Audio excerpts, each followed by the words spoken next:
Buenas tardes a todos, bienvenidos nuevamente a este espacio que hemos denominado Ateneo Jurídico Rosario.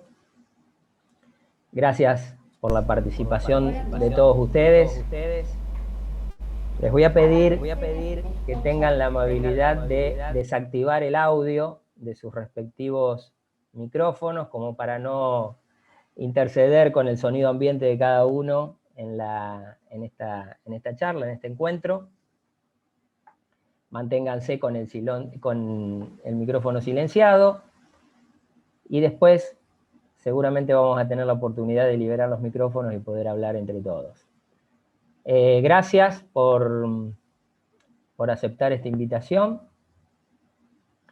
esta propuesta del Ateneo, que vamos a abordar un tema que en esta última época ha tomado una cierta trascendencia, fundamentalmente por lo que es el contexto económico actual. Estamos ante una situación económica donde estamos padeciendo un proceso inflacionario de significativa importancia. Eso hace de que los créditos, en el caso de los créditos en una quiebra, se vean seriamente afectados en su poder económico, en su poder de compra, en la preservación del valor de dichos créditos.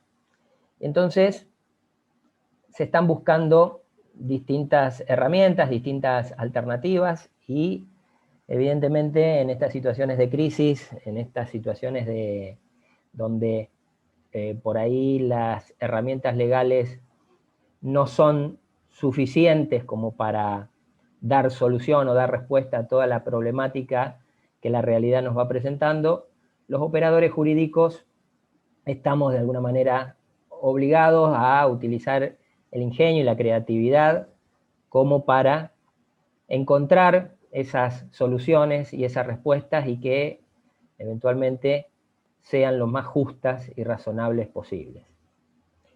En este caso puntual, hablamos de la posibilidad de distribuir el dividendo concursal en moneda extranjera. Ya tenemos varios precedentes jurisprudenciales que se han referido a esta materia y que sin duda fueron abriendo un camino como para que nosotros, dentro de los ámbitos académicos, podamos continuar la charla, debatir, discutir ideas y, en definitiva, aportar nuestro granito de arena como para que esta cuestión por ahí pueda encontrar soluciones mucho más justas y razonables. Así que les proponemos que vamos a empezar con este conversatorio, y para ello voy a hacer, bueno, no voy a hacer una presentación de los invitados para no caer en formalismos monótonos. Simplemente voy a decir que son dos magistrados de reconocida trayectoria en el ámbito del derecho y fundamentalmente en el ámbito del derecho comercial. Estoy hablando de la doctora Gabriela Boquín, casi todos la conocen, fiscal general de Cámara ante la Cámara Nacional en lo comercial.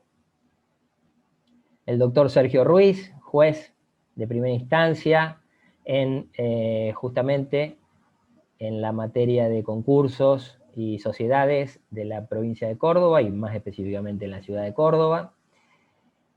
Dos estudiosos y apasionados por el estudio del derecho comercial y particularmente del derecho concursal. Y les voy a hacer una aclaración, simplemente porque creo que resulta pertinente. También en el flyer de publicidad ustedes habrán visto que también estaba invitado a este conversatorio el doctor Darío Graciabile, juez también de primera instancia en Bahía Blanca, en provincia de Buenos Aires. Y bueno, lamentablemente un inconveniente personal, o un compromiso personal más que un inconveniente personal, impidió que podamos también tenerlo en esta charla. Así que trataremos de suplirlo de la mejor manera. Así que bueno, sin más dilaciones, vamos a comenzar este conversatorio proponiendo algunas consignas, algunos tópicos que de alguna manera sean disparadores de esta charla. Así que vamos a empezar por la primera consigna. Voy a ver si puedo hacer una compartir pantalla como para que todos puedan ver, a ver, y saber bien de qué estamos, cuál es la consigna que estamos proponiendo. Y la primera pregunta para los disertantes es, hablando siempre, bueno, del tema que nos convoca, que es la posibilidad de distribuir el dividendo concursal en moneda extranjera, la pregunta que les hago en primer término es, realmente, ¿cuál podríamos decir que es la moneda de quiebra? Y eventualmente, bueno, si la ley permite pagar el dividendo concursal en moneda extranjera. Por ser el primer tópico de este conversatorio, vamos a darle la palabra a la doctora Boquín y le invitamos a que comience con su charla. Bueno, muchas gracias. Gracias, Ricardo, por armar este Ateneo sobre esta temática que estamos viendo que las cuestiones alrededor del tema se multiplican en tribunales. Y también es un gusto compartir este conversatorio con mi amigo Sergio Ruiz, a quien le tengo mucho respeto como magistrado, como persona, en lo intelectual. Ya hemos compartido varias veces conversatorios y la verdad que siempre es un placer debatir y coincidir o contradecirlo a él, ¿no? Bueno, a ver, respecto de estas dos preguntas que abrirían el conversatorio, lo primero que tenemos que, o sea, las respuestas son muy simples a mi criterio, pero no son tan simples por lo que vemos en la respuesta en la jurisprudencia. ¿Hay moneda establecida de pago?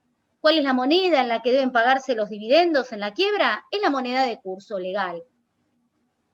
¿Pueden pagarse los dividendos en dólares o en otra moneda? Estamos hablando en dólares, pero podríamos decir en otra moneda. Y yo diría que no. Y esto que parece una afirmación dogmática, se la fundo. En realidad, esto deriva, o mi afirmación deriva, o mi postulación deriva, del principio que emana del artículo 127 de la Ley de Concursos y Quiebras, que si bien regula simplemente la cuestión de la conversión definitiva de las obligaciones en moneda extranjera a los efectos del pago del dividendo, estableció un principio justamente que se les paga a estas obligaciones que fueron contraídas en moneda extranjera en moneda de curso legal. Y también establece una opción para el acreedor, que la conversión se fije al momento de la declaración o al momento del vencimiento si fuera anterior. Justamente este es el principio que rige en materia de quiebras, pero no en materia de concursos, porque en concursos, como sabemos, el artículo 19 establece concreta y específicamente que la conversión se da a los efectos del cómputo al momento de lograr las mayorías, para saber si se llegaron o no se llegaron a las mayorías. Y digo que es un principio no escrito, como muchos que hay en la ley. A ver, nadie se asusta en afirmar que existe el principio de la par condicio. Par condicio creditorum, nos gusta decirlo en latín, la igualdad de los acreedores. ¿En realidad hay un artículo que hable de la igualdad de los acreedores? No, es un principio que emana del artículo 16 de la ley y nadie lo discute. Bueno, este principio que estamos hablando de que la moneda de pago en las quiebras, la moneda de quiebra es la moneda de curso legal, surge del artículo 127. ¿Y cómo lo establece el artículo 2 del Código Civil y Comercial de la Nación? En realidad, las normas deben ser interpretadas de acuerdo a los principios y los valores. Podríamos decir que este es un principio. Lo que también quiero aclarar, por una cuestión de honestidad de intelectuales, que esto que yo estoy afirmando como una verdad absoluta, no lo es para nada. Porque si bien hay antecedentes como Banco Patricio sobre su quiebra de la Sala C de la Cámara Nacional Comercial del 2 de septiembre del 2020, que negó el pago en dólares del dividendo, lo consideró que no correspondía porque afectaba el artículo 228 y distorsionaba el sistema de pago de quiebra. Pero a la vez hay casos como el de Asociación Francesa Filantrópica, de solo un mes después, porque fue del mes de octubre, si mal no recuerdo, que justamente aceptó el pago de dividendo en dólares, aunque de manera excepcional y por las especiales circunstancias que se están viviendo en la Argentina. Yo creo que estas excepcionales circunstancias que estamos viviendo en la Argentina, y con esto voy a concluir porque creo que va a generar alguna otra discusión, si yo necesito apartarme por las especiales circunstancias que está viviendo la República Argentina en materia cambiaria y en materia inflacionaria, porque se combinan las dos cosas, la materia inflacionaria con la materia cambiaria, tener 2 o 3 tipos de cambio vigentes, uno oficial, porque esto aclarémoslo, porque si empezamos a reconocer entre nosotros el blue, justamente estamos dando este conversatorio, conversando entre nosotros 2 magistrados, no podemos reconocer un mercado blue en la justicia, pero bueno, en definitiva, un dólar solidario, un dólar MEP, lo que quieran, se da esta particular situación, tenemos que entonces no fallar contra Legem, sino considerar si es inconstitucional o constitucional la norma de acuerdo a la realidad del caso concreto. Espero haber contestado la pregunta, Ricardo. Muy bien, muchas gracias, Gabriela. A ver, Sergio, te damos la palabra. Adelante. Bueno, muchas gracias, Ricardo. Antes que nada, agradecer al Ateneo de Rosario y, bueno, en tu persona también, toda la gentileza y en especial invitarme y además insertarme en un panel de 2 amigos, de Darío y de Gabriela, a quienes también admiro, aprecio, he leído, discutido y siempre es un placer. Bueno, Ricardo es testigo de los intercambios que hasta recién hemos tenido con Darío. Tiene el egreso de su hijo y entonces no ha podido, y es presencial, no ha podido estar aquí, pero ha estado de alguna manera, es más, seguramente de alguna, su impronta va a estar también aquí con nosotros. La cuestión de estos fallos que han ido saliendo, entre los cuales también mi juzgado no ha sido la excepción, es tratar de ver cómo paliar la situación de que el desfasaje cambiario, que la devaluación, que la inflación, que el tiempo, la dilación de estos procesos concursales ha generado. Es decir, en todo la noble intención de tratar de ver cómo hacemos para que lo poco que hay rinda más, para que de algún modo logre satisfacer, aunque sea en mayor medida, los créditos. Comparto con Gabriela, en este punto, que la ley concursal, específicamente para la parte de la liquidación, el artículo 127 funciona como norte. Nosotros entendemos que la liquidación concursal, pero también cualquier otra liquidación, requiere de ciertos institutos para posibilitar una distribución sobre una base razonable, proporcional y que tenga un común denominador. ¿Cuál es el común denominador para esa distribución? Había leído por ahí que la quiebra en sí misma no implica la extinción de las obligaciones, pero da una nueva forma de extinguir esas obligaciones a través del dividendo concursal.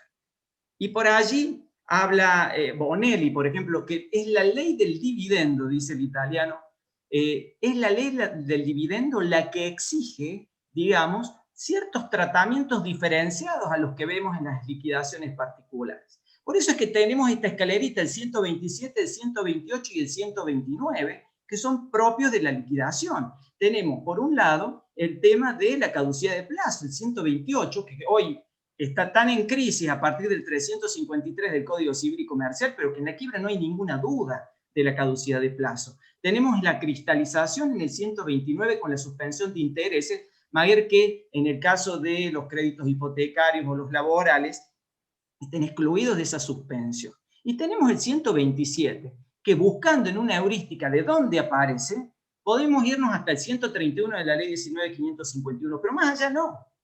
Surge, dice Heredia, del 58 del Códice Italiano del 42, o también de la ley paraguaya.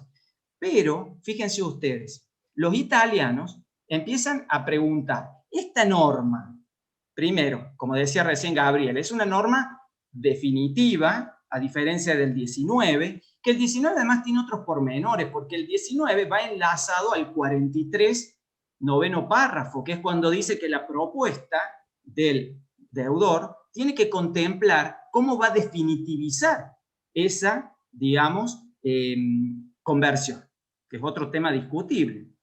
También tenemos el otro tema, que seguramente vamos a seguir hablando. Tenemos una norma, que es el 765 del Código Civil y Comercial, que nos está diciendo, ¿sí?, que, bueno, la discusión si es imperativa o no, que seguramente va a salir nuevamente en el debate, y la cuestión de si resulta aplicable ese 765 en cuanto a la imperatividad o no, con una norma del 127 que nos está estableciendo que las deudas en moneda extranjera aparecen como deudas o como prestaciones no dinerarias. Fíjense que da 3 casos dentro del 127. Las prestaciones no dinerarias stricto sensu, las en moneda extranjera, que antes, acuérdense, el 617 decía que eran dinerarias, después el 765 hoy no lo dice así, más allá de las discusiones, de las jornadas de Bahía Blanca, en donde por mayoría dicen que tenemos que encasillarlas ahí porque ya no existe genéricamente las de dar cantidades de cosas.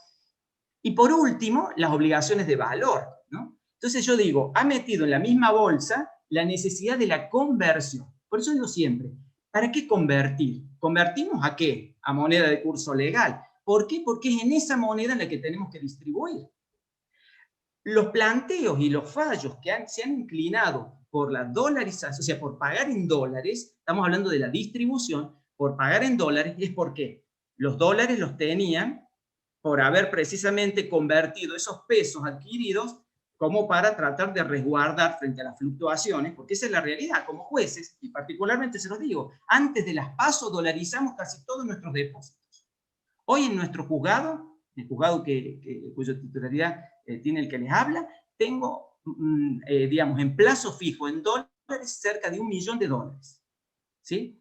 Yo pensé, si dolarizo, porque fue un tema, primero, ¿puedo dolarizar?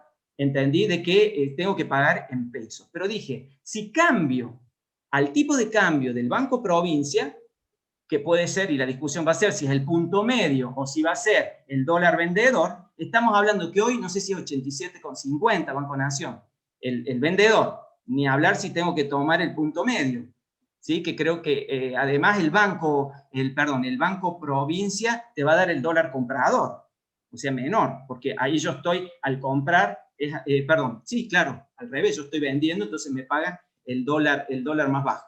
Entonces, estamos hablando de que esos dólares que están siendo preservados hoy por hoy, con la brecha cambiaria que hay entre el dólar, no hablo del blue, y en eso coincido con Gabriela, no podemos hablar del mercado no oficial, pero tenemos un dólar MEP, y tenemos un contado con liqui para las obligaciones que tienen que ver con los negocios extranjeros. Entonces, el MEP, pregunté un día, ¿por qué no el MEP?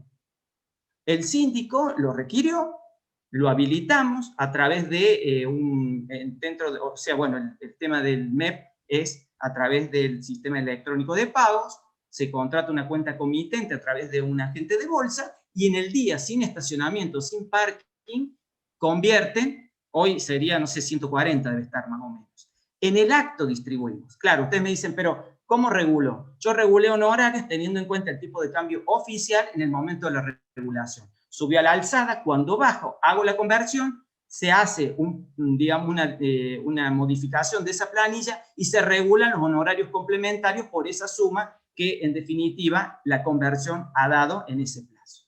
Bueno, seguramente seguiremos hablando, a lo mejor me excedí en el tiempo, pero bueno, es la pasión esta que hablaba Ricardo.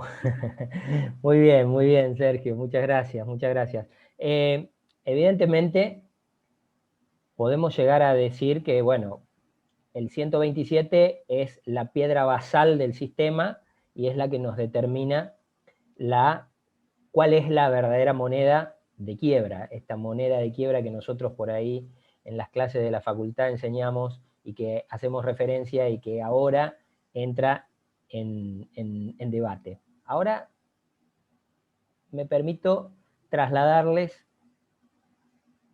una consigna que en cierta medida se relaciona con esto y que quiero ver a ver cuál es su punto de vista. Si coincidimos que el 127 es la norma legal que de alguna manera determina entonces esta moneda de quiebra, la idea es saber si esta moneda de quiebra es igual para todos los casos.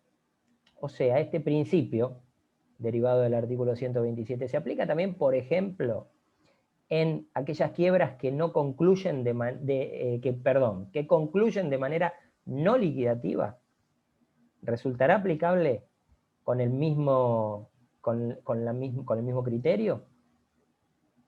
Vamos ahora a invertir los roles y empezamos por Sergio. Bueno, esta es una pregunta que también sobreviene. Vamos a notar algo que se va a ir dando cada vez con más asiduidad, que es la posibilidad de culminar procesos falenciales por modos anómalos. ¿Esto por qué? Porque se va incrementando el activo y el pasivo queda quieto. Claro, obviamente, si analizamos los fallos, por ejemplo, de un avenimiento para aquellos que no aceptan el avenimiento, por ejemplo, el fallo Centurión de la Corte de Mendoza, en aquel voto preclaro de la doctora Kemel Maher, que sostenía que, bueno, a ese habrá que consignarle, pero con más los réditos hasta hoy. Es decir, a nadie duda que cuando se trata de un avenimiento, esos créditos que no han dado el avenimiento se los podrá satisfacer o, digamos, extinguir a través del depósito del capital más los réditos hasta el día del pago.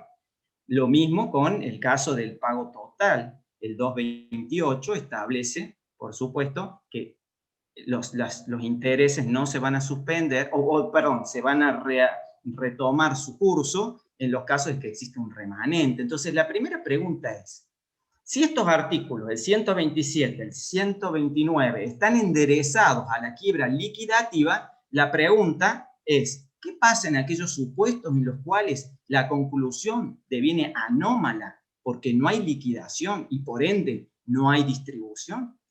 Bueno, fíjense ustedes que esto fue discutido por los italianos.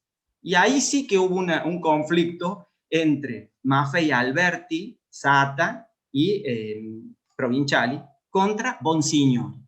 Para aquellos otros dijeron, esto es para la quiebra liquidativa y por lo tanto en los casos en los cuales, digamos, hay una conclusión anómala o una clausura anómala, dicen ellos, en ese caso la conversión debe hacerse al momento mismo de la conclusión. Esto, dice Bonsignori, choca con el efecto de cosa juzgada de la sentencia verificatoria, que como dijimos, el 127, a diferencia del 19, es definitiva.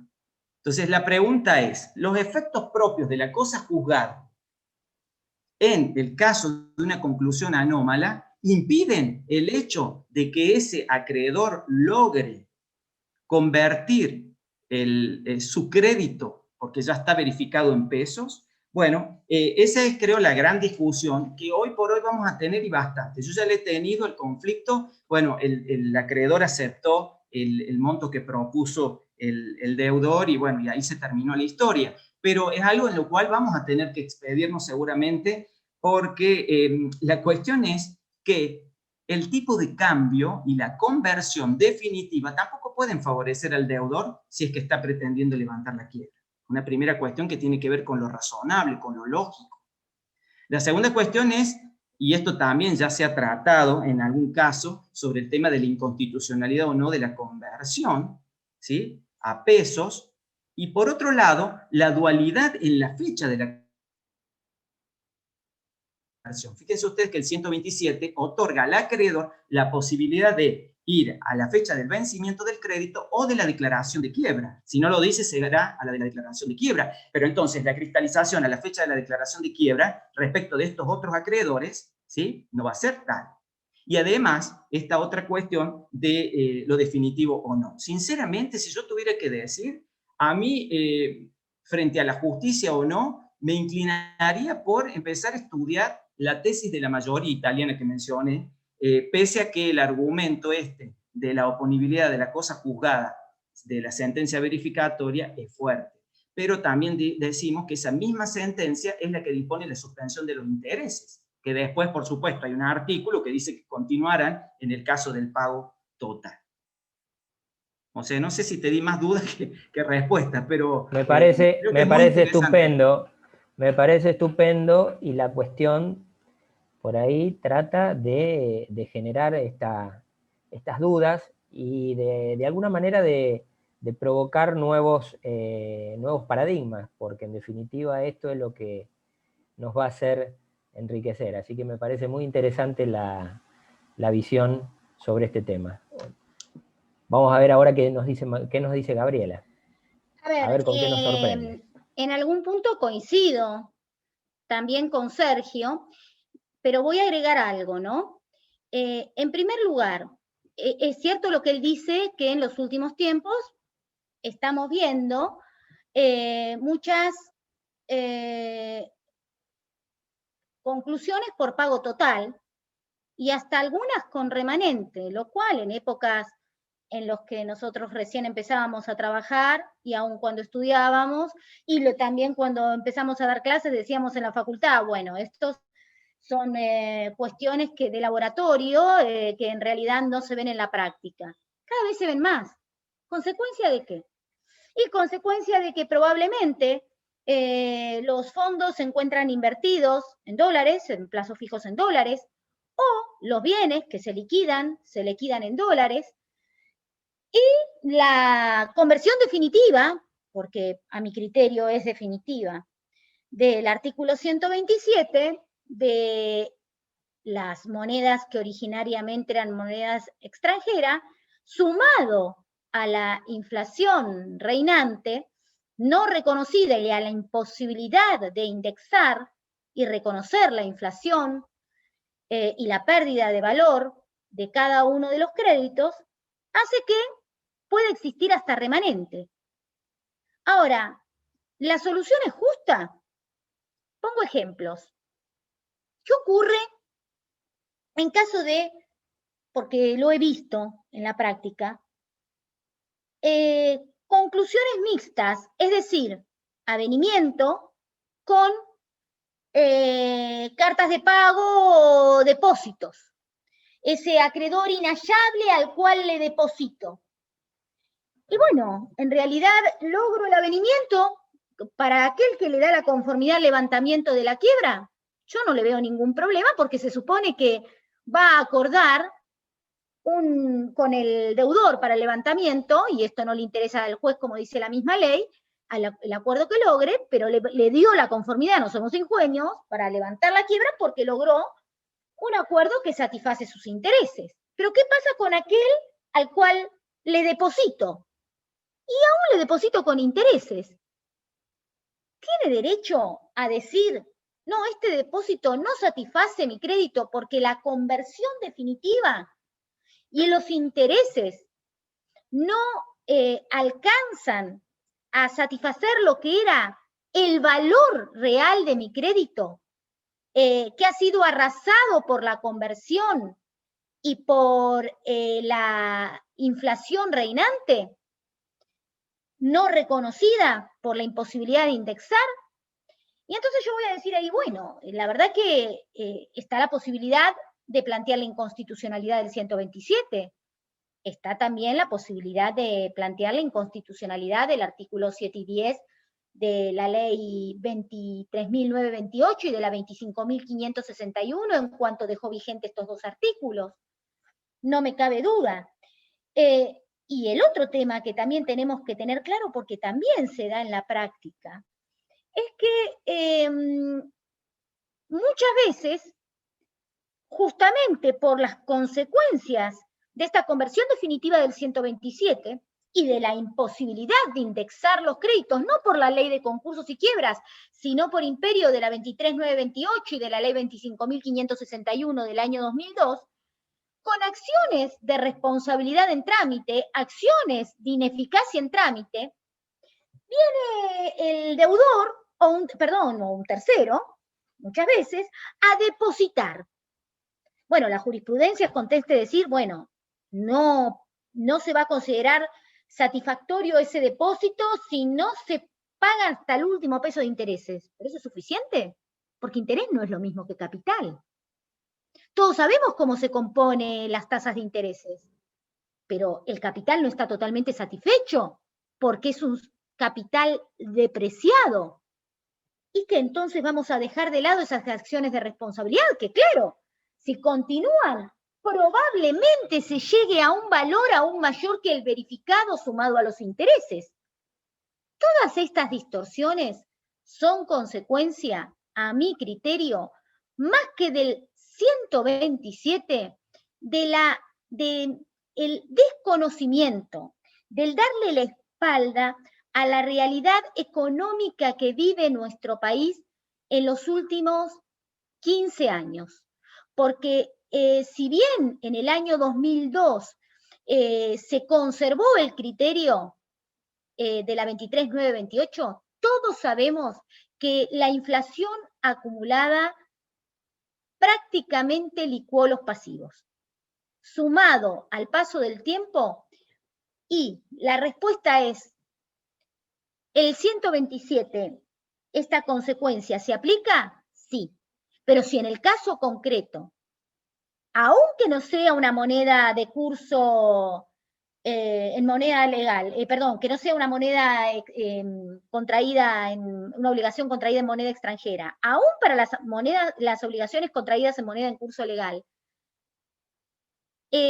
¿podemos conseguir que la conversión es definitiva? La norma dice que sí, pero la injusticia en los casos concretos probablemente nos determine que no. Pero siempre va a ser necesario declarar la inconstitucionalidad del 127 o, en su caso, de la 25.561. Muy bien, muy bien. Gracias, Gabriela. Ya me está surgiendo una pregunta que por supuesto la voy a dejar para el final y que sin duda tenemos que reconocer que es un tema que trae una cierta controversia. Seguimos con los tópicos propuestos y entonces, partiendo de lo dicho, la idea sería arribar a ver si podemos arribar a alguna conclusión, porque tenemos que saber, en definitiva, cuál es el motivo, cuál es el fundamento para pagar en moneda extranjera. Desde ya que si estaríamos en una situación de normalidad económica, sin inflación, sin tanta distorsión en el mercado cambiario, en las distintas cotizaciones, probablemente este tema no sería un tema de discusión. Pero evidentemente las circunstancias actuales hacen que lo sea. Entonces, la pregunta sería, ¿el pago de dividendos en moneda extranjera refiere a una cuestión de preservación de los activos u obedece a una necesidad de conservar el valor de los créditos? Ahí creo que hay una diferencia conceptual que probablemente, y seguramente ustedes, la van a saber despejar con mayor claridad. Adelante, Gabriela.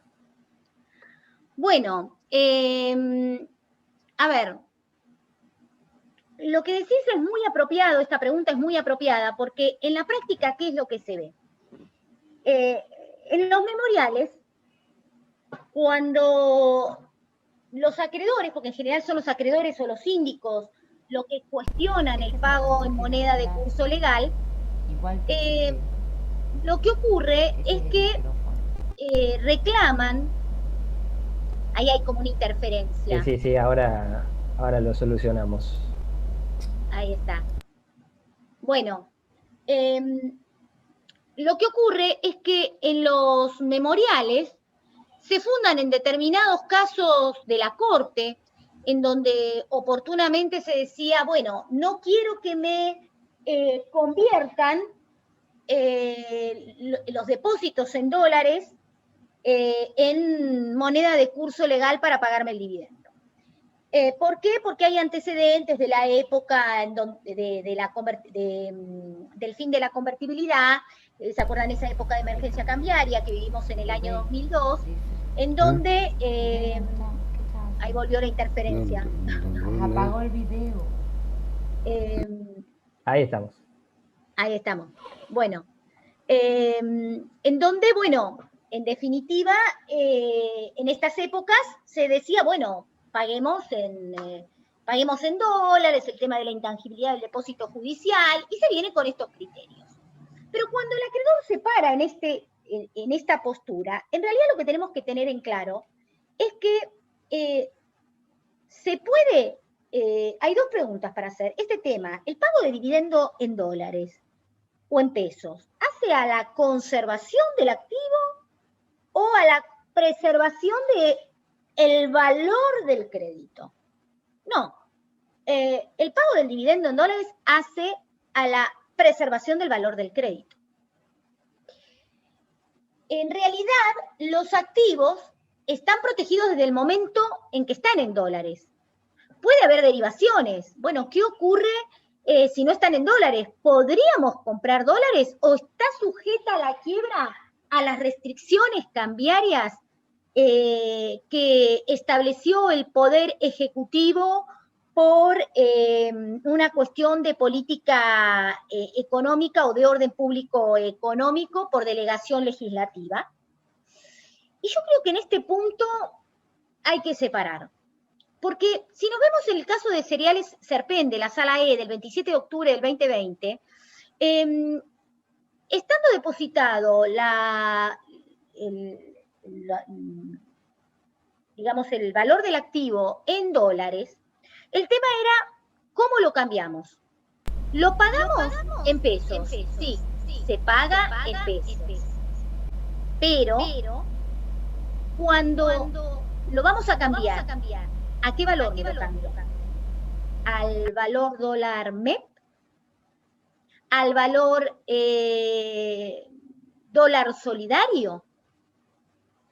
Entonces estamos hablando de cuánto más activo tengo, no cuánto más pasivo voy a cobrar. Bueno, cuanto más activo tenga, más voy a cobrar del porcentual de mi crédito.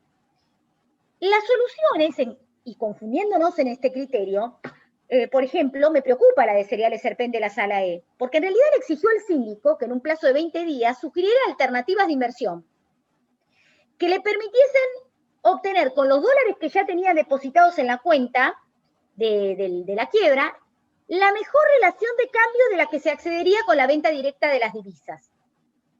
O sea, el síndico convertido en un asesor financiero. Pero eso no es lo preocupante del fallo, porque digamos, el síndico podría decir, por ejemplo, dólar MEP, que claramente voy a obtener una rentabilidad, una relación de cambio mejor que el dólar oficial.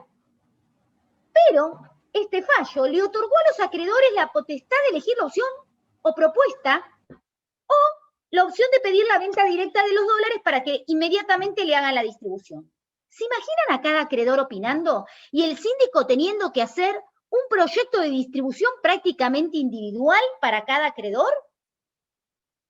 Porque el pago era en pesos, pero como la opción que establece en Cereales Serpen la Sala E es darle la posibilidad a cada acreedor de elegir entre distintas opciones que del síndico, y bueno, el síndico iba a tener que distribuir a cada uno de cada manera. Y justamente esto, a mi criterio y a mi humilde entender, proviene de la confusión de creer que la discusión que estamos teniendo desde el inicio, de si se paga el dividendo en dólares, o a qué tipo de cambio si se paga en dólares, hace a la preservación de los activos.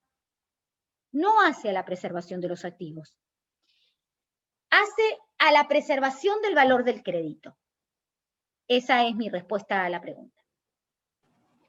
Muy bien, gracias Gabriela. Y te damos la palabra a Sergio. Bueno, para mí, estaba pensando lo que decías, Gabriela, y hay una parte en la que coincido. Yo creo que el primer esfuerzo a la hora de distribuir es optimizar, perdón, a la hora de liquidar es optimizar el valor de los activos. ¿Y qué es liquidar? Transformar en líquido lo ilíquido, es decir, transformar en dinero los bienes, los créditos o los títulos, bonos, etcétera, que tenga el fallo. La adquisición de divisas, como digo, de parte es más de oficio, aún sin necesidad de que el síndico lo pida. Insisto, antes del paso, pasamos de oficio y eso preservamos de esa manera. Ahora bien, yo creo que es cierto esta doble mirada que hay que hacer. Me parece que por un lado está el de cómo lograr, digo, entendiendo para mí de que la moneda de quiebra, la moneda para la distribución es la moneda de curso legal. Acudir al mercado, digamos, bursátil, que es una facultad permitida para cualquier particular, no resulta óbice para una falencia acudir, de hecho lo hice, en ese proceso Ascona que les refiero, y en el acto se distribuyó. Hay también otras complicaciones. Muchas veces los trabajadores no tienen cuentas en dólares. Entonces tienen que ir a abrir cuentas en dólares, a veces no pueden. A veces también existen, por ejemplo, la administración del Poder Judicial, la tasa de justicia, en el caso, por ejemplo, Eduardo Chabaza sacó también un fallo que recomiendo. Todos estos fallos, justo la estoy viendo ahí conectada, la doctora Florencia Corrado no solo ha dado charlas, sino que ha sistematizado y es muy ilustrativo. Realmente recomiendo todo su trabajo que está publicado en RPAR sobre toda la jurisprudencia al respecto, que nos ayudó también para poder realizar esta charla, porque la verdad es que se están generando fallos de toda índole. Porque la cuestión es, ¿en dólares? Bueno, en dólares, perfecto. Pero tengo que hacer una nueva conversión. Los que están en pesos, pasarlo a dólares. Todos estaban en pesos, pero tuvimos que pasarlos a dólares, los que tenían ese criterio. Bien, entonces, ¿a qué dólar? Bueno, a 84 pesos. Se le da dólares billete, que no valen 84 pesos para el que lo adquiere. Entonces yo ahí me preguntaba, ¿qué pasa con el porcentaje de cancelación del pasivo de aquel fallido que quizás con eso, quizás hasta logre un pago total, si se liquidara en otro mercado que no sea digamos, el que aparece como 84 pesos en el banco? Entonces yo decía, se está dando una conversión, el valor peso a dólar, y le estoy entregando billetes que claramente si se canjearan en el mercado bursátil valdrían más. Entonces, a veces creo que son parches que estamos tratando de solucionar algo que me parece que ya no resiste.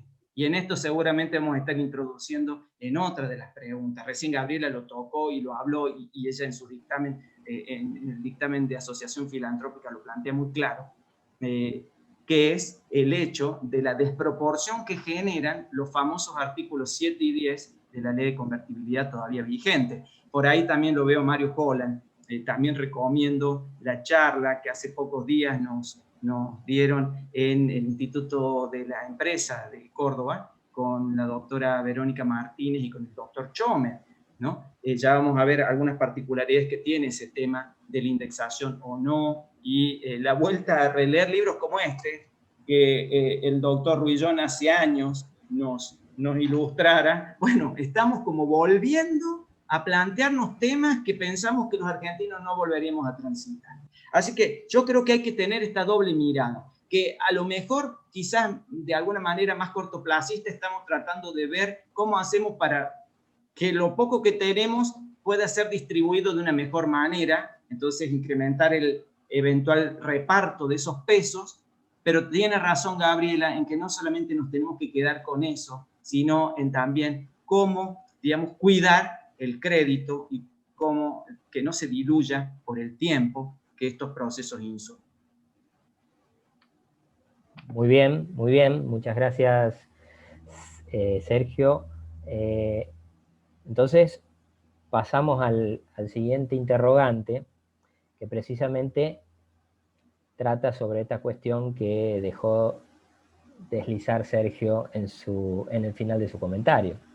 ¿Cómo hacemos entonces para preservar el valor de los créditos? Fundamentalmente, ante un proceso inflacionario como el que tenemos y teniendo en cuenta esta gran variedad de cotizaciones de la divisa extranjera que hace que también se genere una cierta incertidumbre sobre cuál es la cotización eventualmente a aplicar para la adecuada preservación del valor de esos créditos. Seguimos con esta temática alternando el orden de los expositores y ahora corresponde que empiece Sergio entonces. Habrán notado que a mí me toca los pares y a la doctora Boquín los impares. Pero bueno, el tema aquí es cómo se preserva el valor de los créditos, que es el tema que la anterior pregunta introdujo.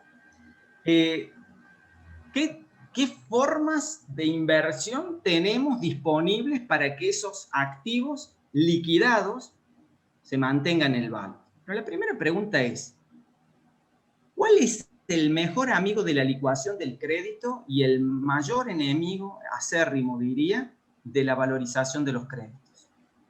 Es el tiempo, la dilación. Por eso es que precisamente estos procesos debieran ser céleres.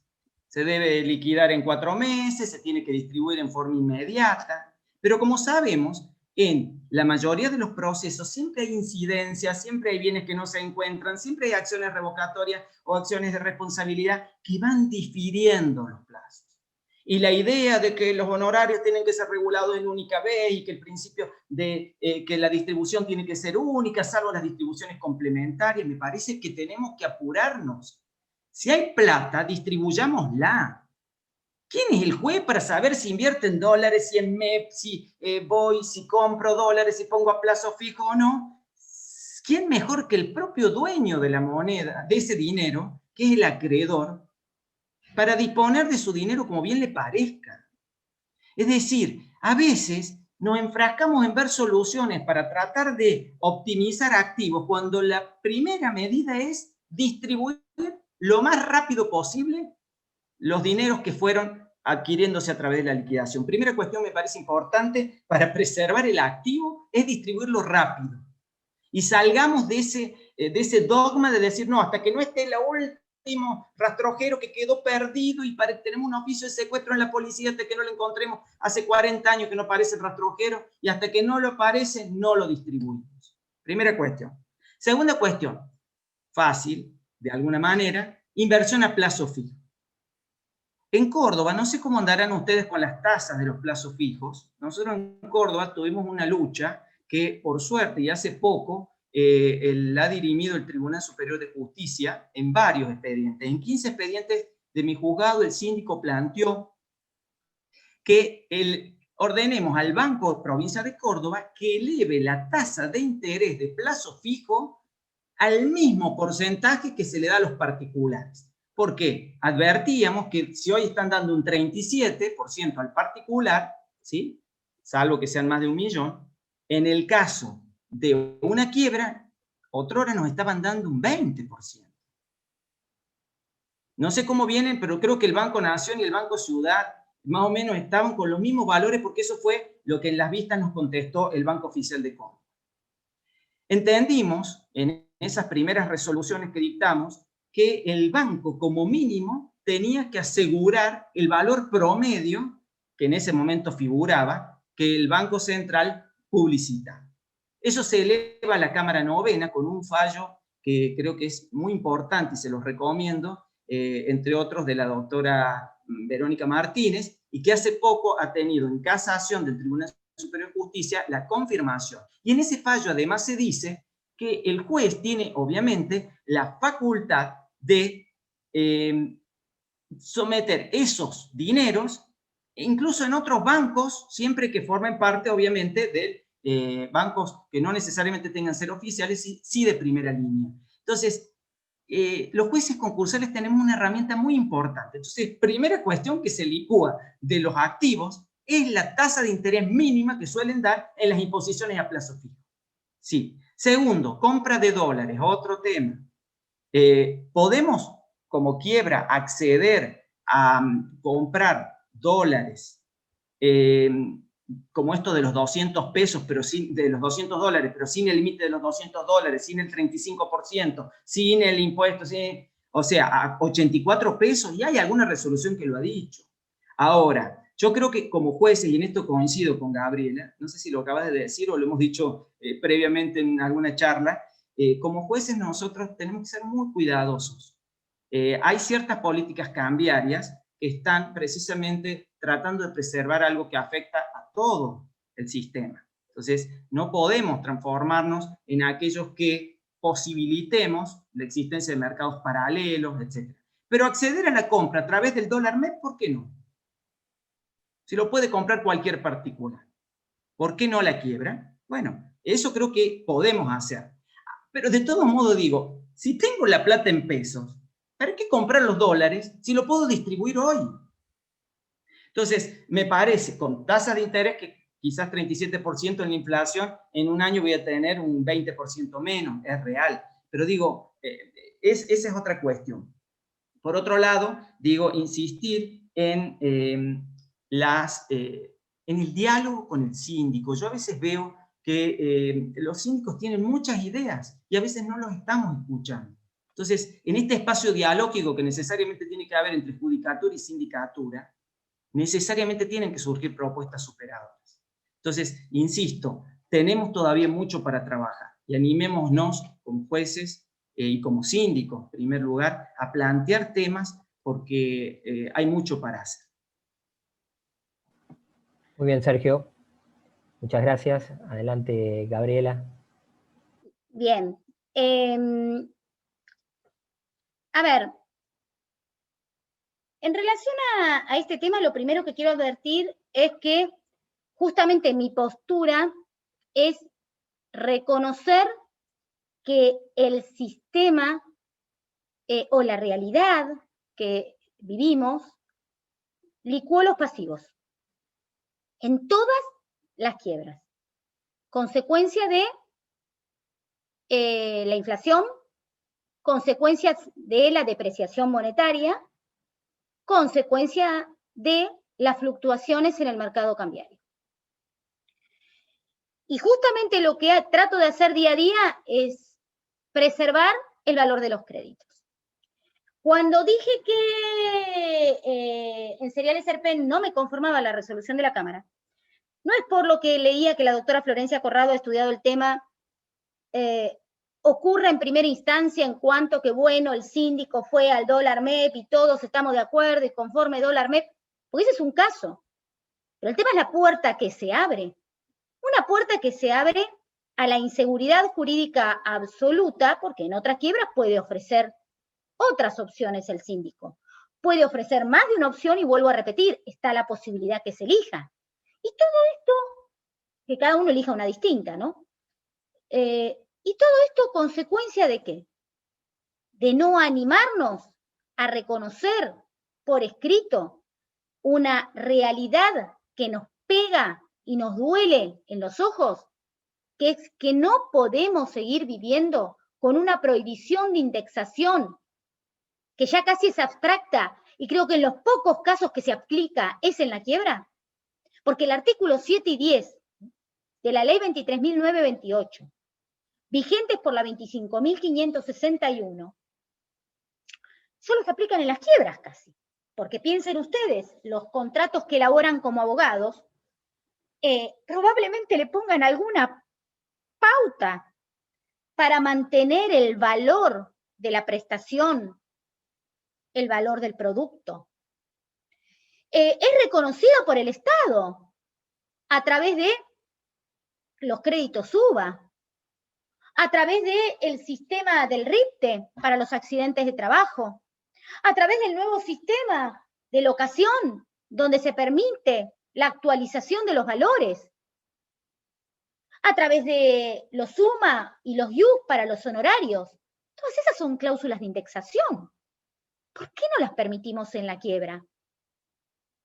Cuando justamente, como bien dijo antes el doctor Ruiz, el tiempo transcurrido en los trámites de la quiebra es un caldo de cultivo para que el menoscabo patrimonial a los acreedores se haga más latente. Entonces se buscan soluciones porque, bueno, no queremos, a ver, recuerdo el fallo Mazzolo de la Corte Suprema del año 2010, en donde estableció que era constitucional estos artículos 7 y 10 de la 23.928 en cuanto prohíben la indexación, pero justamente los fundamentos de Mazzolo para declarar la constitucionalidad de esos artículos son los que hoy nos deberían hacer declarar la inconstitucionalidad. Porque, ¿qué dicen? Dicen, no vamos a declarar la inconstitucionalidad de estas normas porque si no, generaríamos un proceso inflacionario. Y el proceso inflacionario existe, es real. Y en realidad lo que tenemos que hacer es reconocerlo. Porque tapándome los ojos y declarando abstractos los planteos con soluciones anómalas que fallan contra Legen, no vamos a solucionar la cuestión. Pensemos también que tenemos absolutamente vigente la ley 24.283, ¿se acuerdan? La ley Martínez-Raimonda. O sea, que no tengamos miedo yo escuché el otro día a un doctrinario, al doctor,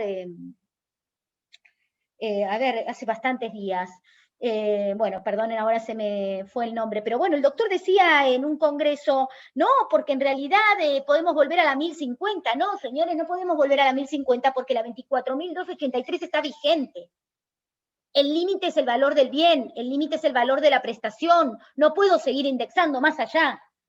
Pero no podemos dejar de ver de que la inflación existe, ha hecho estragos, y que en realidad lo que dijo la Corte en Mazzolo perdió vigencia, ¿sí? Porque en ese planteo que se inició en el año 2002 y que terminó con el fallo en la Corte Suprema del año 2010, cuando la Corte dijo que permitir la vigencia y la aplicación de una cláusula de estabilización significa desconocer el objetivo antiinflacionario de la ley 23.928, ¿sí? Está claro que ya hoy no existe. Porque ¿qué cambió? Cambiaron las circunstancias macroeconómicas, la moneda experimentó una considerable devaluación, los tiempos que insumen la tramitación de las quiebras lo vemos día a día. Esto implica un agravamiento de la pérdida de los créditos de los acreedores más allá de lo esperable en un proceso falencial.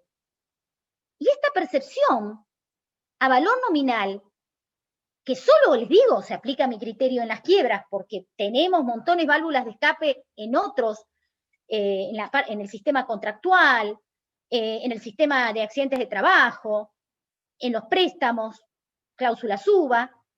Esta percepción al valor nominal vulnera la garantía constitucional de los acreedores. ¿Y a quién beneficia? Y al deudor insolvente por si puede hasta quedarse con un remanente. Tenemos, fíjense, desde más o menos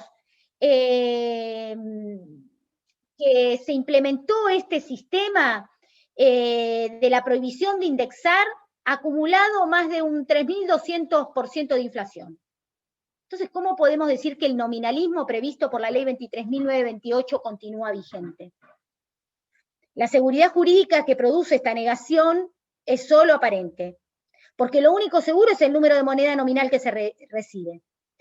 Y perdónenme, no me parece que la solución esté en pagar el dividendo en dólares, porque esto puede llegar a implicar que un acreedor que cobra hoy $10, porque es el porcentual que le cobra, por el porcentual, por su dividendo, por el porcentual que le corresponde cobrar, va a recibir capaz que mucho menos que uno que viene cuando termine el juicio y cobra esos mismos $10, pero que a valor de pesos dentro de un año probablemente sea mucho más. Entonces ahí estamos afectando esta cristalización, la equivalencia de la moneda, y estamos afectando el principio basilar del derecho concursal. La par conditio, aún para acreedores absolutamente iguales. Si me permitís, Ricardo, dos Sí. palabras sobre esto que me parece muy importante. Sí, sí. Los jueces a veces somos medio reacios al tema de las inconstitucionalidades por esto de que es la última ratio. Por supuesto que, como dice Gabriela, cuando lo razonable se torna irrazonable, es ahí donde la inconstitucionalidad tiene que surgir, ¿no? En Córdoba hay algunos fallos que, sin declarar la inconstitucionalidad de esta, digamos, prohibición de indexar, han establecido, y yo creo que hay también algo para explorar ahí. Si bien tenemos un 19 y un 129 que nos dicen que se suspenden intereses, y sabemos, como decía recién Gabriela, que los intereses tienen íncito dentro de su fórmula, ¿sí? Dentro de esa tasa que se logra, una escoria inflacionaria. No hay duda de que la tasa de interés puro viene sumada. Por ejemplo, si nos fijamos en Córdoba, la tasa pasiva más el 2%, que es lo que estamos dando, la tasa moratoria o tasa judicial, que hoy está cercana al 60% anual, no hay duda que allí hay un porcentaje de actualización. Y también, más allá de alguna discusión que podría haber, el artículo 19 solo suspende intereses, pero no prohíbe la indexación en materia concursal.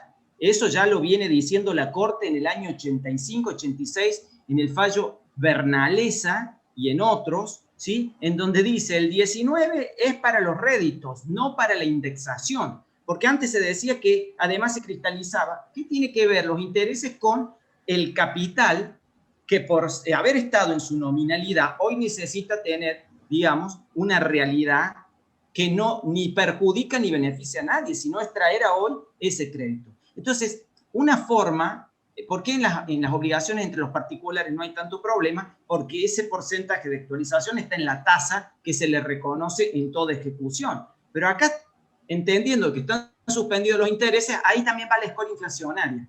Entonces, me parece que también hay que repensar eso. Quizás lo suspendido por el 19 o el 129 es una partecita de la tasa. La escoria no tiene por qué suspenderse. Primera cuestión, tratando de entender sin acudir a esa última ratio que es la inconstitucionalidad. Claro, ustedes me van a decir, sí, todo bien, pero ¿qué pasa en materia laboral, por ejemplo, donde el privilegio acota los intereses a los 2 años? Cuando lo que en definitiva está pasando es que se está desnaturalizando el capital que tiene privilegio. Por eso digo, son temas que hay que sentarnos a reflexionar. Por eso me parece muy interesante que lo traiga Gabriela a colación. Esta pregunta fue gestada obviamente por ella, pero que la adhiero porque me parece muy interesante empezar a reflexionar. Es en la imaginación en donde se va a encontrar la respuesta a una necesaria visión que tenemos que tener todos los operadores del derecho ante una situación que ya creo que Mario en la charla esta decía, es como que se cae por todos lados, como que ya está desfasada. Esa ley que en ese momento estaba dada en una convertibilidad, decía Mario, hoy por hoy, desde el momento mismo en que se sale de la paridad 1 a 1 del dólar, ahí, a partir de ahí cae a pedazos. Pero como dice él, subsistió a la 25.561 en esos 2 artículos que todavía estamos tratando de ver con parche cómo lo seguimos manteniendo. Gracias por el tiempo y perdón por la... Muy bien, por la pero muy bien. perdóname, Ricardo, porque me dejó sino con 2 segundos, no, mucho más corto. Justamente hablando de lo que él dice, y recordemos algo más, que la indexación estaba reconocida en el sistema concursal. Recordemos el plenario de Tomaso del año 1989, que decía que justamente correspondía ponderar la incidencia de la depreciación monetaria para saber si había un concordato de pago total o si estábamos perforando el límite el límite máximo de quita establecido en la norma. Ese plenario de Tomaso sí había que tener en cuenta la indexación. Y había una ley, ¿te acuerdas, Gabriela, perdón? La 21488 del año 76, no es porque me la acuerdo porque tenía 2 años, pero también establecía cómo se iba a hacer la indexación, que por supuesto allí la mandaba para cuando existía un remanente, que eso era lo complicado, porque en realidad es al capital, no lo podemos meter con los intereses. Pero bueno, pero la indexación en la quiebra, de hecho, insisto, el libro ese de Ruillón, que tanto nos clarificó en su momento, habla precisamente de esa posibilidad. Bien, hay que evidentemente... buscarlo por Mercado Libre a ver si está. No quiero hacer publicidad, pero... Evidentemente, estamos ante un revival, o sea, ante volver a discutir cuestiones que por ahí en un momento se consideraron superadas y que hoy por hoy vuelven y están sobre el tapete. Y esto, ante la falta de normativa en concreta, exige, como yo decía en la introducción de este evento, mucha creatividad jurídica, mucha audacia incluso de parte de los distintos operadores del derecho, tanto de los magistrados también como de nosotros los abogados, los síndicos, que de alguna manera, y en esto apoyando lo que decía Sergio, de plantear cosas y plantear distintas alternativas. Y evidentemente en este tema la doctrina de la Corte ha marcado o nos ha señalado nos ha dado algunos precedentes donde poder apoyarnos y donde poder sostener distintas posturas en pos de lograr a lo mejor el objetivo planteado. Particularmente hay un precedente jurisprudencial de la Corte, el caso M.S.R.L. contra TIA Sociedad Anónima, donde la Corte ha hecho hincapié y ha sido en este aspecto bastante medulosa en su análisis. Ahora bien, ante esta nueva situación, hasta este nuevo contexto, ¿podría decirse que este criterio jurisprudencial puede resultar aplicable? Adelante, Gabriela. Bien, me toca a mí. Por el tema de los impares. Bueno, vamos a hacer una cosa. Estamos con un tiempo bastante excedido. Quedan 2 últimas consignas, así que 3 minutitos vamos a hacerla rapidísimo. A cada uno. Exacto. Solo recordar que el caso M sobre SRL con TIA SA es un fallo de la Corte que lo que buscaba era decir si le aplica a los depósitos judiciales la especificación asimétrica 1.40 prevista por el decreto 214 del 2002, y esto no porque me lo acuerde de memoria, fíjense que se los voy a leer lo que dijo la Corte en ese momento. No es razonable que quien ha disputado un bien en un pleito se vea perjudicado por una decisión en la que no participa, por riesgo que no negoció, compartiendo una pérdida con un banco que no eligió. Esto dijo la Corte. En cambio, es racional que una entidad bancaria que acepta celebrar con el Poder Judicial un vínculo para la custodia de bienes sometidos al litigio, conociendo de antemano los riesgos, que los asume, deba soportarlos. A ver, ¿este tema está relacionado a si pago el dividendo en dólares o no? Para mí no. ¿Por qué se trae el tema a colación? Porque en la mayoría de los memoriales sí se plantea cuando se reclama el pago del dividendo en dólares que se respete el fallo M. En todo caso, el fallo M puede ser reclamado para que se me especifique al mayor valor de mercado el dólar, que nunca puede ser el blue. Pero no para decir que a mí me paguen el dividendo en dólares.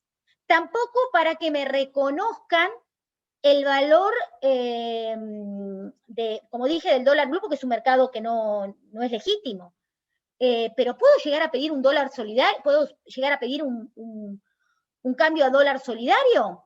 Pareciera ser que tampoco, por cómo hoy están previstas las normas. Me parece que tanto en el caso Gali como en el caso Massa, ya la Corte dijo que el Poder Ejecutivo Nacional y el Congreso estaban facultados para fijar la relación de cambio entre el peso y las divisas extranjeras. perdónenme que sea reiterativa, la solución no está en encontrar estos fallos que no guardan relación con la realidad que estamos viviendo. La realidad que vivimos es un doble o un triple mercado cambiario, pero sumado a una altísima inflación. Y esto es lo que nos resiste que podamos recurrir a esos fallos, porque no sirven para aplicarse a los casos concretos. Muy bien. Yo rápidamente... Muchas gracias. Digo, para no demorar, también coincido con Gabriela, este fallo en contra TIA también ha sido utilizado en este fallo que les digo de los intereses de los plazos fijos, porque dice que como la Corte dice que los depósitos judiciales no son igual a cualquier depósito, sino que vienen a ser como un depósito irregular, y entonces, por lo tanto, hay que devolver la misma cosa que ha sido depositada, porque ese es el fundamento en realidad de M contra TIA. Bueno, ellos decían, por lo tanto, no tenemos por qué pagar lo mismo que para las operaciones entre los particulares, a lo que le decíamos, y creo que en eso también terminó confirmándose en todas las instancias, que ese dinero que se deposita, por más depósito judicial que sea, entre en el mercado financiero, y ellos, en las actividades u operaciones que utilizan con esos dineros, tienen el rédito bancario como si fuera de cualquier particular. Entonces hay un notorio beneficio, ¿sí? Quizás hasta un enriquecimiento incausado por parte de la entidad bancaria que otorga menos intereses. Bueno, pero fíjense cómo M contra TIA lo ubican y lo quieren poner, depende de uno o de otro lado. A mí también me parece que eso está para una cuestión específica, ¿sí? Es muy interesante, la Corte en eso no sigue al dictamen de Righi, del procurador, porque el procurador decía lo contrario a lo que terminó saliendo. Y me parece, es corto, y esa cita que hizo Gabriela es muy ilustrativa, porque le dice, primero, esto es una cuestión que depende del juez, y en segundo lugar, el juez está disponiendo sobre valores que no le pertenecen y en el cual el dueño de esos bienes, de esos dineros, no tiene opción de decidir. Entonces, esto es muy especial por eso. Pero si utilizamos los fallos para lo que nos conviene, me parece que es como estirar demasiado una jurisprudencia que también comparto, no es aplicable. Muy bien, muchas gracias. La verdad que han hecho un análisis por demás de pormenorizado sobre la problemática, y en virtud de esto quiero proponerles una última consigna, pero ya a título de reflexión personal de cada uno de ustedes. La idea es ver o saber su opinión sobre este sistema actual de la ley, sobre la distribución de dividendos, y si de alguna manera se ajusta a los parámetros de justicia que tanto declamamos. ¿Es justo este sistema de distribución de dividendos? Le doy la palabra a Sergio, que empiece Sergio. Simplemente, no quiero alongarme, pero hay mucho para hablar del sistema de liquidación y de distribución. Yo, del 218, lo único que cambiaría es la primera partecita, apenas empieza el artículo, donde dice, me piden que sea rápido, dice, 10 días después de aprobada la última enajenación. Le sacaría la palabra última, en primer lugar. Y con eso ya cambiaré muchísimo. Después, obviamente, que tendríamos que analizar el tema del 224, la paridad de los dividendos, tendríamos que hablar muchas cosas. Privilegios tendríamos que hablar, que es algo que le apasiona a Gabriela. Hay muchas cosas, pero empezando, y si me deja, si fuera legislador, sacaría la palabra última del 218. Y con esto estarían muy contentos los síndicos también. Se habla de la fragmentación de la regulación honorífica. A veces hay quiebras que pasan 20 años y con plata que a lo mejor el primer año empezó a generarse y no hay forma, después se distribuye miseria. Y en eso nos convertimos, en jueces reparten miseria. Así que te la hago corta, le sacaría la palabra última.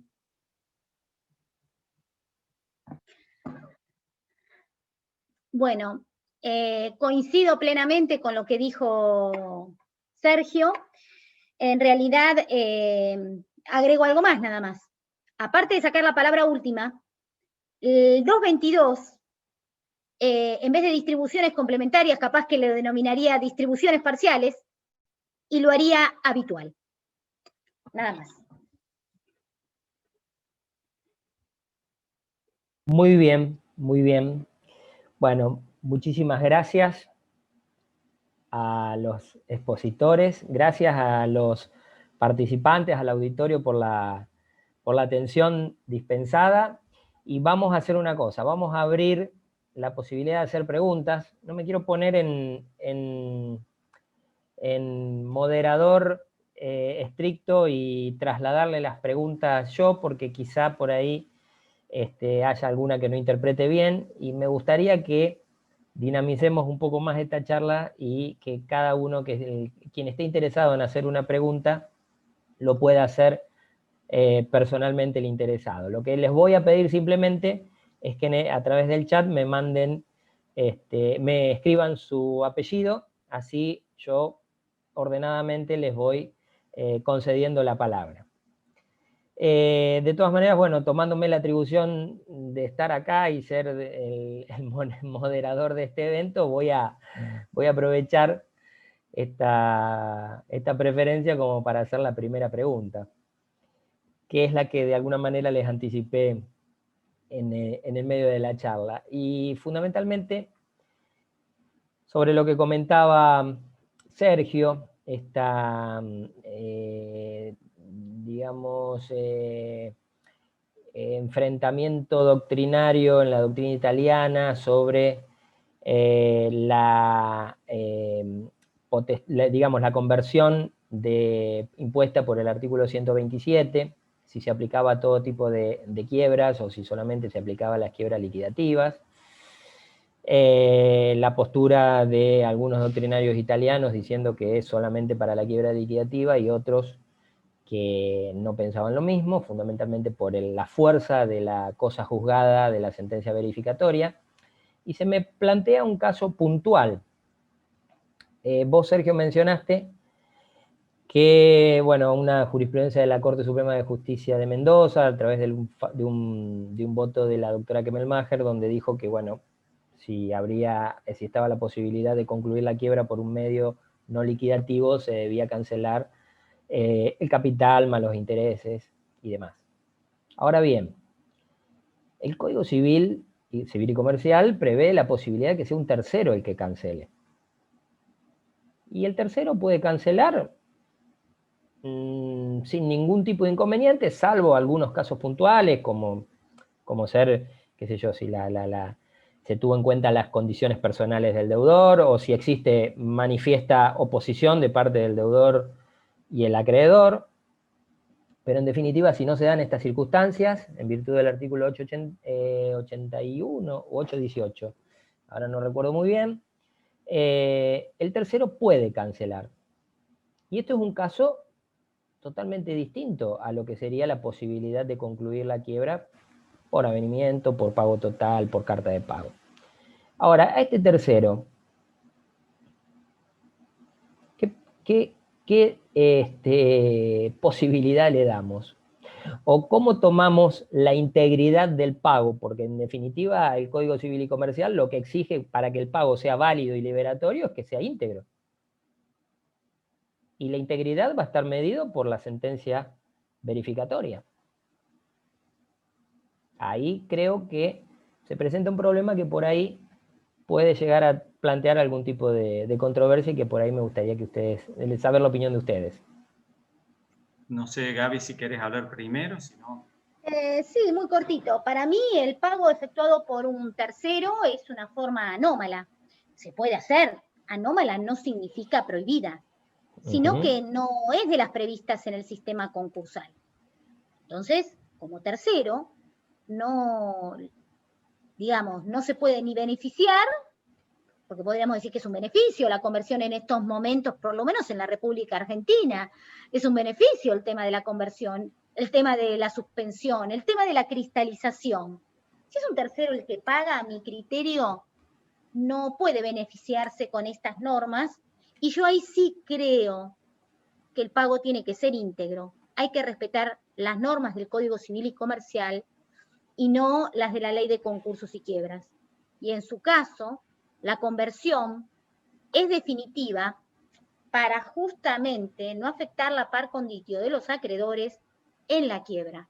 Pero este acreedor este tercero que viene a pagar, se sale del corral de la quiebra, de manera tal de que debe respetar, a mi criterio, la sentencia verificatoria. Muy bien, gracias Gabriela. Para Sergio. Mí, sí, en los casos en que en mi juzgado se ha, digamos, pedido el levantamiento de la quiebra por pago efectuado por terceros acreedores, en realidad yo no lo saqué del avenimiento. A ver, lo que hay es un pago por subrogación y este subrogante presta el avenimiento. Es más, en alguna causa que no es de mi juzgado, llegó hasta el Tribunal Superior y el Tribunal Superior incluso permitió, porque este que compró, digamos, que se subrogó los derechos de los acreedores, en realidad estaba interesado en el principal inmueble de la quiebra, tenía un contrato con el fallido, ex fallido, y lo que requirió es que prestaba el avenimiento, pero condicionó hasta tanto el boleto se escriture, digamos, que se mantenga la inhibición de los bienes. Y el Tribunal Superior así también llegó hasta el Tribunal Superior y el Tribunal Superior lo autorizó. Por lo tanto, yo no creo que sea una forma distinta a la del 225 y siguiente, con la única cuestión es que normalmente es un único acreedor, que es el que tiene que prestar el avenimiento. La cuestión, de todos modos, ¿se subroga en qué términos? ¿En los mismos derechos que tiene el acreedor? Y yo creo que sí, porque es una subrogación. Si entendemos dentro de la subrogación, él paga en los límites que tiene el propio acreedor. Distinto, y esto me hace recordar un fallo que leí en Italia en el año 2009. Yo me acuerdo que estaba en Siena y Stefania Pacchi me dijo, mira qué interesante este fallo. Estaba ya haciendo una residencia. Me lo acuerdo y lo tengo. Si quieren después se los mando en escaneado. Allá existe la posibilidad de una especie de concordato, se llama concordato resolutorio, que vendría a ser nuestro... acuerdo resolutorio. La posibilidad de un acuerdo exacto, resolutorio. En ese caso, fíjense ustedes, el banco se subrogó en los acreedores y pidió el concordato. ¿Qué pasó? Resulta que el banco era demandado en acción revocatoria por fortunas. Y obviamente que ahí consideró, es uno de los primeros casos en Italia en donde se consideró el abuso por parte de quien compra los créditos en una quiebra para de esta manera salirse de la demanda de la acción revocatoria. Así que tiene muchas connotaciones esto, pero en principio yo creo que lo canalizaría a través del avenimiento con la conformidad y con la subrogación. Muy bien, muy bien. Bueno, por lo que veo en el chat no hay demasiadas preguntas, con lo cual interpreto de que las disertaciones han sido muy claras y contundentes, y las posiciones muy contundentes. O se durmieron todos. No, ahí veo despierto. No, hemos mantenido la cantidad de asistentes casi igual desde el principio. Bueno, les agradezco infinitamente la participación, el apoyo a estas actividades del Ateneo, la predisposición para estar tan avanzado el año. La verdad que ha sido una muy linda actividad de cierre de año. Hoy por hoy damos por concluida la actividad académica de este Ateneo. Si Dios quiere y Dios mediante nos vamos a encontrar el año próximo, veremos en qué circunstancias y con qué formatos, pero vamos a seguir con esta temática y vamos a seguir en este hobby que tenemos de estudiar cada día un poquito más. Así que muchas gracias a los disertantes, gracias a los participantes, a los asistentes, y felicidades, que tengan un muy buen año el año próximo y nos estaremos viendo. Muchas gracias, Ricardo, muchas gracias a todos. Siempre me gusta en este tiempo decir algo que mi mamá decía, lamentablemente el año pasado falleció, pero ella decía que este tiempo de Adviento, que es un tiempo muy especial para quienes somos católicos, pero también para los que profesan otras religiones, desde Hanukkah y otras festividades, nos tienen que preparar para algo mejor, ¿no? Este es un tiempo de espera, y yo realmente, recién hablamos con Gabriel y con Ricardo, lo difícil que ha sido este año, pero más allá de eso tuvimos la posibilidad de acercarnos. Esta es la primera vez que tengo la posibilidad de hablar en el Ateneo y realmente es un placer, pero además vernos cada semana era como estar más cerca. Quizás no nos podíamos dar ese abrazo típico que los congresos nos dábamos o en las jornadas cuando eran presenciales, pero tuvimos esta posibilidad. Gracias y bueno, que tengan una muy feliz fiesta y un mejor año 2021. Sí, muchas gracias. Y Ricardo, para mí es felicitarte porque apenas empezó la pandemia, me acuerdo que mandaste un mensaje y te pusiste al hombro estos encuentros, y coincido con Sergio. En realidad, si bien faltaron los abrazos, creo que los vi a todas y a todos mucho más seguido Sí, que lo que hacemos, y he intercambiado opiniones mucho más libremente, más abiertamente, porque estaba la posibilidad a través del Zoom, y fue maravilloso en ese aspecto, ¿no? O sea, un año muy difícil también por lo inesperado, porque a la situación económica como les decía cuando empecé antes de abrir el Zoom, se sumó esta incertidumbre sobre la salud, pero bueno, también tiene sus partes buenas, habernos visto tan seguido y haber podido debatir de todo y tan libremente. Así que muchas gracias. Bueno, me alegro mucho, yo les agradezco a ustedes, la verdad que estos encuentros, si hay algo, siempre dije, si hay algo positivo que trajo esta pandemia es que nos permitió vincularnos mucho más cercanamente a lo que lo hacíamos años anteriores, no solamente a través de estos eventos. Bueno, por suerte tuvimos la oportunidad de formar un grupo de WhatsApp donde estamos permanentemente intercambiando ideas, comentarios, información, y todo eso hace que nos enriquezcamos mutuamente y después trasladarlo a estos ámbitos donde podamos compartir todo eso también con el resto de la gente que por ahí no comparte ese grupo, y bueno, es toda una retroalimentación que sirve y que nos mantiene en actividad permanente. Así que gracias a todos y nuevamente les digo que la invitación está hecha para el año que viene, para las distintas actividades que vamos a seguir organizando, y espero que tengan un excelente fin de año y un mejor comienzo. Nos estaremos viendo.